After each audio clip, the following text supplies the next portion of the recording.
My son gave me the biggest scare in the world today.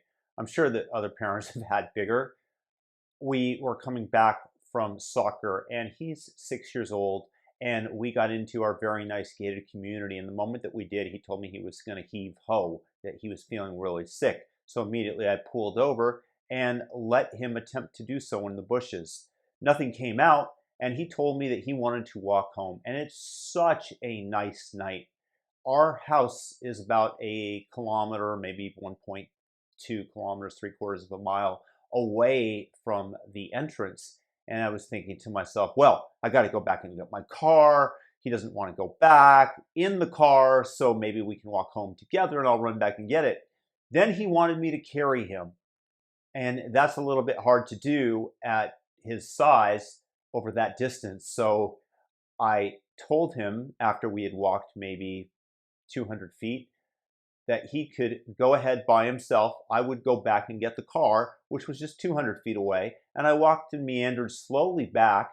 And I saw him, he started to jog a little bit back towards the house.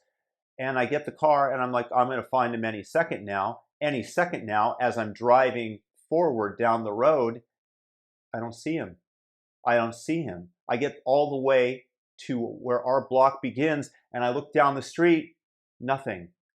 Oh my God, what happened to my 6-year-old boy?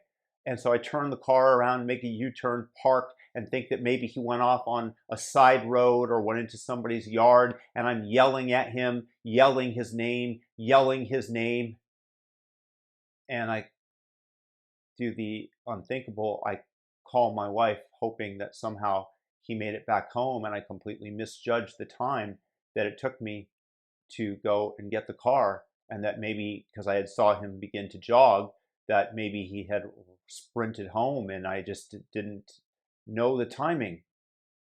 And apparently her mom answered the phone, who was visiting us, and told us that yes, indeed, Leo did arrive back in the house. And I was so relieved. And I came back home, and a little while later, I found out that our neighbor, who's a very nice man, had picked him up.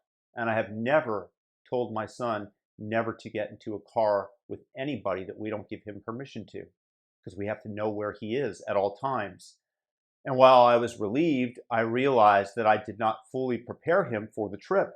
That in the 2 minutes, a minute, whatever it took me to walk back to my car, that somebody had picked him up. Not my most shining moment as a father, but that's why this channel is called Bad Dad Life. So if any of you guys out there have had this experience, by all means, feel free to share it in the comment section. And I'm just relieved that my son is safe and sound. Peace out.